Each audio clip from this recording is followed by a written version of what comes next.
Om Swastiastu. Baik, selamat pagi anak-anak. Jadi, pada kesempatan kali ini, Bapak akan sampaikan materi terkait pola keruangan serta interaksi antara desa dan kota.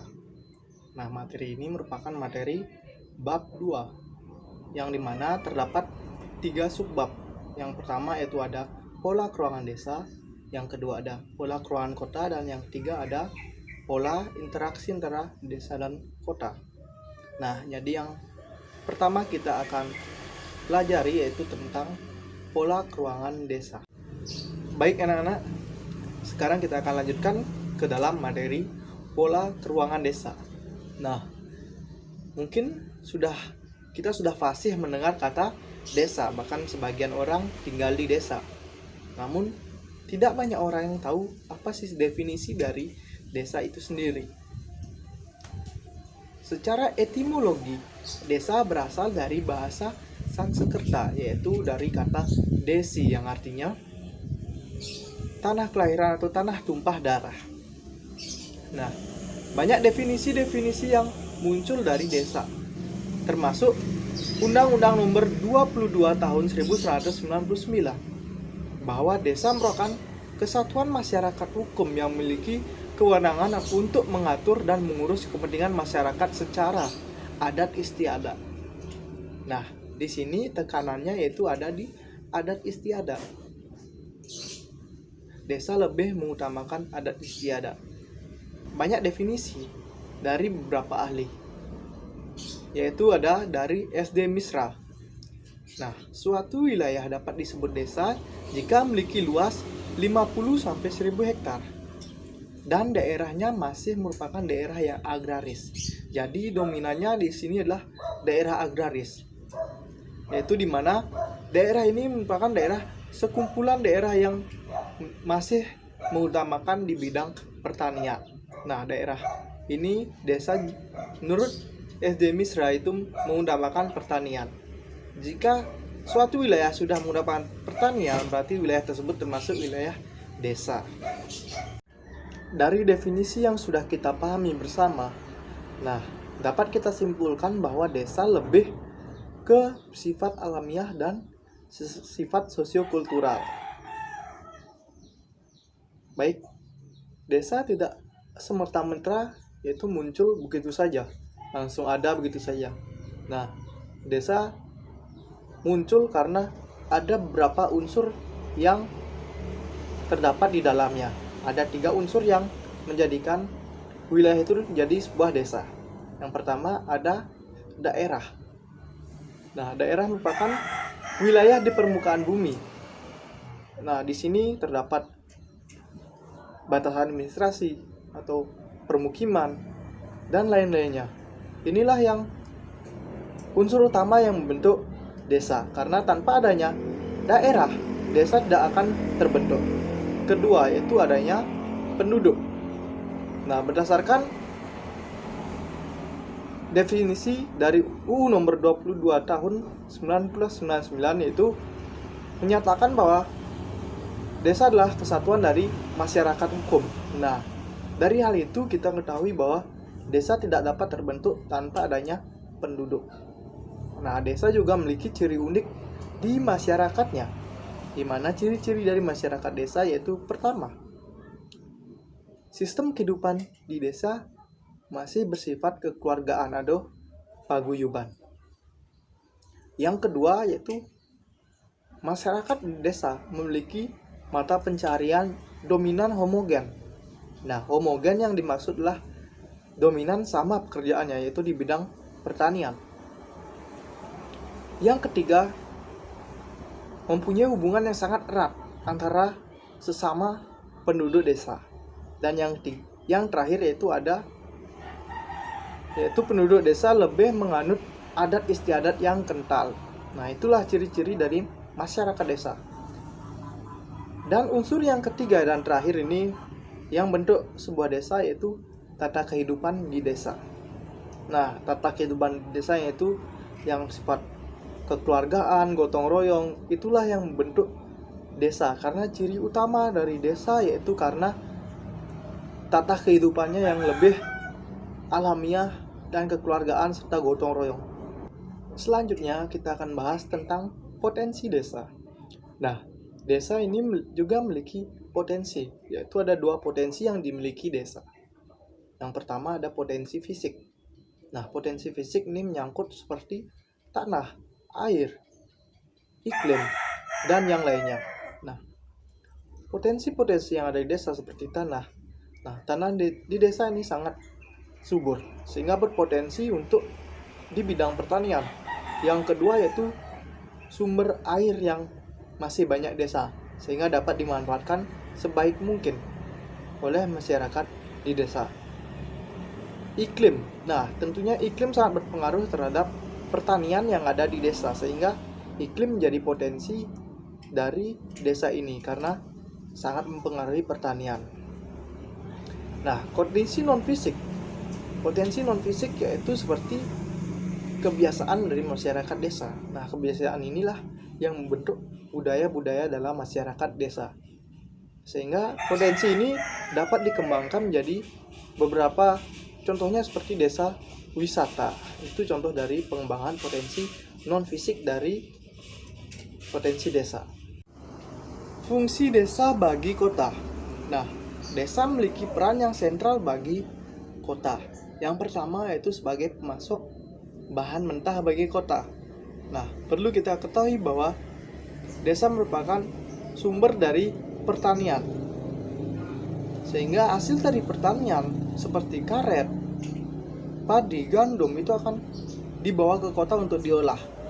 Karet akan diolah menjadi banyak jenisnya seperti menjadi ban atau menjadi yang lainnya. Sedangkan padi maupun gandum akan diubah menjadi tepung maupun jajanan-jajanan atau roti, dan dapat diolah sebagai yang lainnya juga. Yang kedua yaitu sebagai pemasok tenaga kerja. Nah, perlu kita ketahui bahwa masyarakat di desa, khususnya generasi muda di desa, banyak melakukan urbanisasi ke kota untuk memperoleh pekerjaan. Nah, inilah fungsi desa bagi kota, sehingga di kota dapat menerima tenaga kerja dan tidak kekurangan tenaga kerja. Yang ketiga yaitu desa sebagai mitra dari pembangunan kota. Nah, kita ketahui bahwa perkembangan kota tidak dapat lepas dari yang namanya desa. Dan yang terakhir yaitu ada desa merupakan penyokong atau penyuplai kebutuhan masyarakat yang ada di kota. Karena sekali lagi pertanian hanya ada di desa, kebanyakan ada di desa. Sehingga hasil dari pertanian akan menyuplai masyarakat perkotaan. Ciri-ciri dari desa. Nah, desa memiliki ciri-ciri yang sangat unik. Yaitu yang pertama ada masyarakat yang sangat bergantung pada alam. Nah, kehidupan masyarakat desa sangat bergantung pada yang namanya alam, seperti bertani, sehingga hasil dari pertanian tersebut akan digunakan oleh masyarakat desa untuk memenuhi kebutuhan hidupnya. Yang kedua yaitu ada struktur perekonomian di masyarakat desa itu bersifat agraris, atau dapat dikatakan masyarakat desa lebih condong perekonomiannya menjadi seorang petani, lebih ke pertanian. Yang ketiga yaitu pertanian sangat bergantung pada alam. Nah, ini sangat benar adanya karena pertanian masyarakat desa sangat bergantung pada iklim curah hujan. Sehingga jika iklim dan curah hujannya maksimal, maka hasil panen yang diperoleh masyarakat desa akan maksimal. Yang keempat adalah desa merupakan kesatuan sosial dan kesatuan masyarakat. Nah, kita sudah ketahui bahwa di desa sangat erat hubungan antar masyarakatnya. Itulah dari segi sosialnya. Dan dari segi kesatuan kerjanya, masyarakat desa dominan sebagai petani atau nelayan. Contohnya seperti desa nelayan. Maka dia akan membentuk sebuah paguyuban, sehingga mereka akan seperti saudara-saudara sesama nelayan. Nah, seperti itu. Yang kelima adalah hubungan antar sesama masyarakat, yaitu masih bersifat kekeluargaan. Yang keenam yaitu perkembangan sosial relatif lambat di desa karena perkembangan teknologi lambat dirasakan oleh desa. Dan yang terakhir yaitu norma yang dianut masih kental, seperti norma agama dan hukum adat yang dianutnya. Itu sangat kental untuk di wilayah desa. Selanjutnya yang akan kita bahas yaitu tentang klasifikasi desa. Nah, jadi yang pertama kita akan bahas berdasarkan potensinya. Berdasarkan potensinya, perlu kita ketahui bahwa setiap daerah atau setiap desa memiliki potensi yang berbeda-beda berdasarkan faktor fisik dan non-fisiknya. Nah, berdasarkan potensinya dapat dibagi menjadi 3, yaitu desa berpotensi tinggi. Nah, dikatakan desa berpotensi tinggi apabila desa ini menempati lahan pertanian yang subur dan landai sehingga pembangunan akan mudah dilakukan, serta difasilitasi oleh irigasi teknis sehingga pertanian itu akan makin berkembang. Nah, ini yang disebut dengan desa berpotensi tinggi. Wilayah desa berpotensi sedang. Nah, wilayah desa berpotensi sedang ini dicirikan dengan wilayah desa dengan lahan yang cukup subur, dengan ditopang oleh irigasi yang cukup memadai. Kemudian iklim yang cukup memadai seperti curah hujan yang cukup, sehingga desa ini mampu untuk dikembangkan. Yang ketiga yaitu wilayah desa yang berpotensi rendah. Nah, wilayah desa yang seperti ini memiliki lahan yang kurang subur, kemudian tidak didukung oleh irigasi yang baik, dan hanya mengandalkan curah hujan untuk pertaniannya sehingga susah untuk dikembangkan desa tersebut. Baik, yang kedua itu berdasarkan perumusan kebijakan pembangunan. Nah, di sini dapat dibagi lagi menjadi 3, yaitu desa cepat berkembang. Nah, desa cepat berkembang merupakan desa yang berlokasi dekat dengan kota atau memiliki akses ke kota yang cepat, sehingga ini mudah sekali untuk berkembang desanya. Selain itu, masyarakatnya tidak hanya bekerja di sektor pertanian, namun sudah heterogen. Yang kedua yaitu ada desa potensial berkembang. Nah, desa ini memiliki potensi untuk dikembangkan. Nah, kegiatan utama dari masyarakatnya yaitu masih bertani dan di bidang pertambangan. Ini masih bisa untuk dikembangkan. Yang ketiga yaitu adalah desa tertinggal. Nah, desa ini merupakan desa yang memiliki masalah, khususnya keterbatasan sumber daya alam atau sumber daya manusia. Nah, ini biasanya ditemukan di pelosok-pelosok.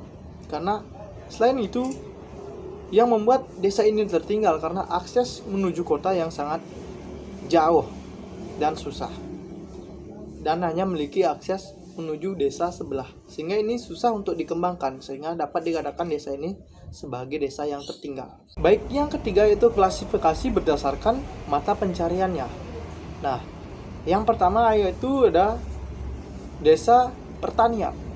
Ya, tentu dari namanya sudah kita ketahui bahwa desa pertanian tentunya masyarakatnya berfokus di bidang pertanian. Ini banyak ditemukan di daerah Pulau Jawa maupun Bali, karena pertanian dahulunya dikhususkan di dua pulau ini karena memiliki tanah yang cukup subur. Yang kedua itu ada desa nelayan.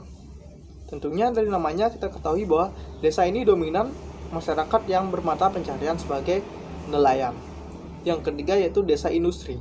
Nah, desa industri ini adalah desa yang sudah mampu dikembangkan karena sudah banyak industri yang bermunculan, sehingga masyarakat lebih bermata pencarian di bidang industri. Klasifikasi desa berdasarkan luas wilayahnya. Nah, berdasarkan luas wilayahnya dapat dibagi menjadi 5, yaitu desa terkecil dengan luas wilayahnya yang kurang dari 2 km persegi. Yang kedua itu desa kecil, adalah desa yang luas wilayahnya 2-4 km persegi. ketiga yaitu desa sedang, adalah desa yang memiliki luas 4-6 km persegi. Yang keempat adalah desa besar, adalah desa yang luasnya 6-8 km persegi. Yang kelima yaitu desa terbesar, adalah desa yang memiliki luas 8-10 km persegi. Selanjutnya berdasarkan jumlah penduduknya, yaitu dapat dibagi menjadi 5, yaitu desa terkecil adalah desa yang menduduki kurang lebih 800 jiwa. Yang kedua yaitu ada desa kecil, adalah desa yang berpenduduk 800-1600 jiwa. Yang ketiga itu ada desa sedang, adalah desa yang berpenduduk 1600-2400 jiwa. Yang keempat itu ada desa besar, adalah desa yang berpenduduk 2400-3200 jiwa. Dan yang kelima adalah desa terbesar yang memiliki penduduk lebih dari 3200 jiwa.